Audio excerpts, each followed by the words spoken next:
ಸಂಬಂಧಗಳು ಕಾರಣ ಅಂತ ನಾನು ಹೇಳಲು ಬಯಸ್ತೀನಿ. ಪತ್ರಿಕಾ ದಿನಾಚರಣೆಗೆ ನಾವು ಮೊದಲೇ ಭಾಳಷ್ಟೆಲ್ಲ ಹೇಳ್ತೇವೆ. ಪ್ರತಿ ವರ್ಷ ಇಡೀ ವರ್ಷ ತುಂಬ ನಾವು ಕಾರ್ಯಕ್ರಮ ಮಾಡ್ತೇವೆ, ಎಲ್ಲರಿಗೂ ಮಾಡ್ತೇವೆ. ಯಾರೂ ರಾಜಕಾರಣಿಗೆ ನಡೆಸುವಂಥ ಇದು ಸ್ಥಿತಿ ಇಲ್ಲ.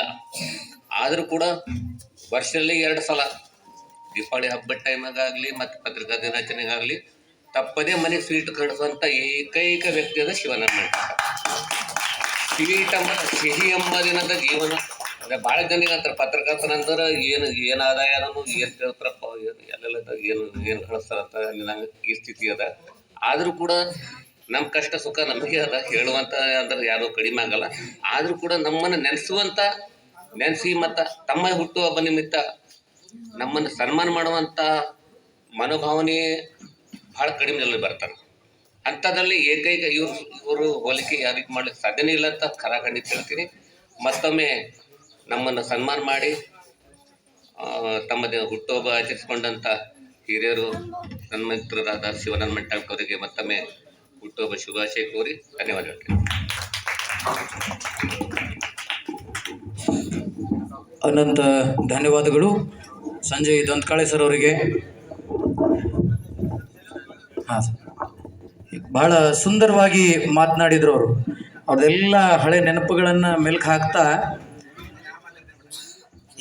ಅವರು ಚೆನ್ನಾಗಿ ಮಾತನಾಡಿ ಶಿವಾನಂದ ಮಂಟಾಳ್ಕರ್ ಸರ್ ಅವ್ರ ಸ್ವಭಾವ, ಅವರ ಸರಳ ಸಜ್ಜನಿಕೆಯನ್ನು ಇಲ್ಲಿ ಅವರ ಮಾತುಗಳ ಮುಖಾಂತರ ಹೇಳಿದ್ದಕ್ಕೆ ಧನ್ಯವಾದಗಳನ್ನು ಕೋರ್ತಾ, ಈಗ ನಮ್ಮ ಗುರುಗಳು ಶೈಲೇಂದ್ರ ಕವಡಿಮಠ್ ಸರ್ ಅವರು ಪರಿಸರವಾದಿಗಳು, ಇವರು ತಮ್ಮ ಅನಿಸಿಕೆಯನ್ನು ಹೇಳ್ಬೇಕಂತೇಳಿ ಕೇಳ್ಕೊತಾರೆ.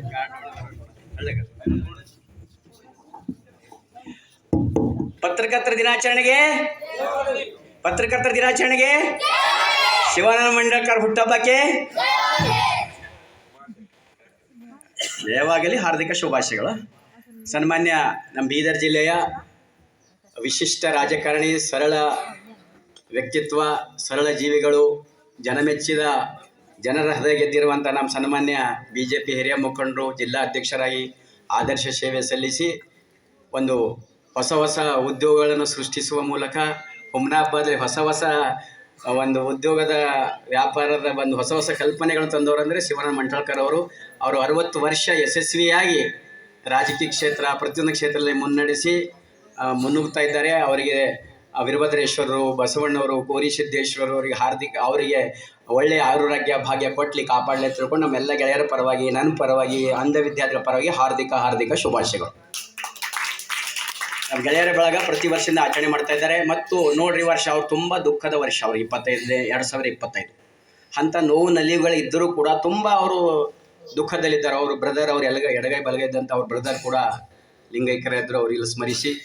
ಆದ್ರೂ ಕೂಡ ಆಯಾ ದಿನಾಚರಣೆ ಬಂದಾಗ ಪರಂಪರೆಯಂತೆ ವಿಶ್ವ ಪರಿಸರ ನಮ್ಮ ಪತ್ರಕರ್ತರ ದಿನಾಚರಣೆ, ವಿವಿಧ ಹಬ್ಬಗಳೇ ನಮಗೆಲ್ಲ ಮನಿತನ ಸ್ವೀಟ್ ಕಳಿಸಿ ನಮಗೆಲ್ಲ ನೆನಪು ಮಾಡ್ತಂಥ ನಮ್ಮ ಶಿವಾನಂದ ಮಂಟಾಳ್ಕರ್ ಸರ್ ಅವರಿಗೆ ದೇವರು ಆರೋಗ್ಯವಾಗಿ ಕೊಟ್ಟು ಕಾಪಾಡಲಿ. ಮತ್ತು ಅವರಿಗೆ ಈ 2025 ಮುಂದೆ 26 ಸಾಲಿನಲ್ಲಿ ಒಳ್ಳೆ ಅವರಿಗೆ ಉಜ್ವಲ ಭವಿಷ್ಯ ದೇವರು ಕಾಪಾಡಲಿ.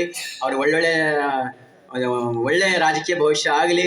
ಜೊತೆಗೆ ಏನಾದರೂ ಒಳ್ಳೆಯ ಅವ್ರ ಅಧಿಕಾರ ದೊರಕಲಿ ಅಂತ ವೀರಭದ್ರೇಶ್ವರಲ್ಲಿ ನಾನು ಮಾಣಿಪ್ರಭುಗಳಲ್ಲಿ ಹಾರೈಕೆ ಮಾಡಿ ನಾನು ಮಾತು ಮುಗಿಸ್ತಾ ಇದ್ದೀನಿ. ಜೈ ಹಿಂದ್, ಜೈ ಕರ್ನಾಟಕ, ಜೈ ಪರಿಸರ. ಪತ್ರಕರ್ತರ ದಿನಾಚರಣೆ ಜುಲೈ 1, ನಮ್ಮ ವನ ಮಹೋತ್ಸವ ಕೂಡ ಜುಲೈ 1. ಅದಕ್ಕಾಗಿ ನೀವು ಮತ್ತೊಮ್ಮೆ ನಮ್ಮ ವಿದ್ಯಾರ್ಥಿಗಳನ್ನ ನೆನಪು ಮಾಡ್ತಾ ಇದ್ದೀನಿ. ಜುಲೈ 1 ಪತ್ರಕರ್ತರ ದಿನಾಚರಣೆ, ಜೊತೆಗೆ ನಮ್ಮ ವನ ಮಹೋತ್ಸವ ಕೂಡ ಜುಲೈ 1ರಿಂದ 7ವರೆಗೆ. ಇದು 1972ರಿಂದ ಆಚರಣೆ ಮಾಡ್ತಾ ಇದ್ದಾರೆ.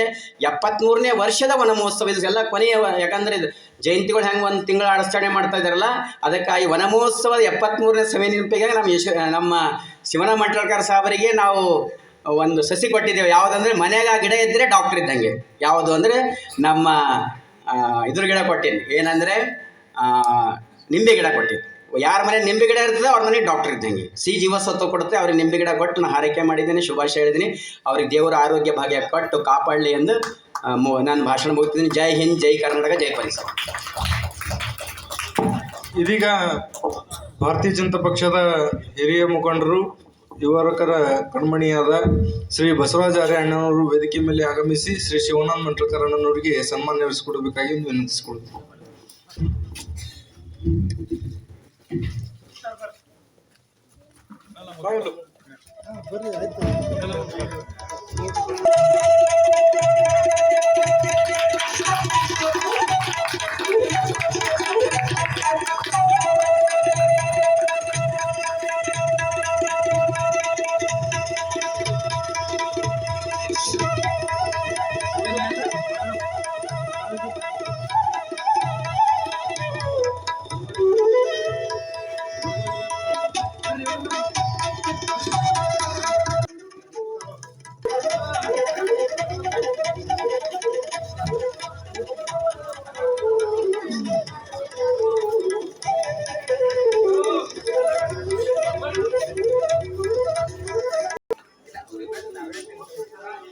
ಎಲ್ಲ ಮಕ್ಕಳೊಂದಿಗೆ ನಮ್ಮ ಶಿವಾನಂದ್ ಮಂಟಲ್ಕರ್ ಸರ್ ಅವರು ಒಂದು ಫೋಟೋವನ್ನು ತೆಗಿಲಿಕ್ಕಿದ್ದಾರೆ. ಸಿಬ್ಬಂದಿ ವರ್ಗದವರು ಮಕ್ಕಳಿಗೆ ಸಾಲಾಗಿ ನಿಲ್ಲಿಸಬೇಕು. ಜೊತೆಗೆ ಅವರೆಲ್ಲ ಗೆಳೆಯರ ಬಳಗದವರು ಮಂಟಲ್ಕರ್ ಸರ್ ಎಲ್ಲರೂ ಸೇರಿಕೊಂಡು ಒಂದು ಫೋಟೋವನ್ನು ತೆಗಿಲಿಕ್ಕಿದ್ದಾರೆ. ತಾವೆಲ್ಲರೂ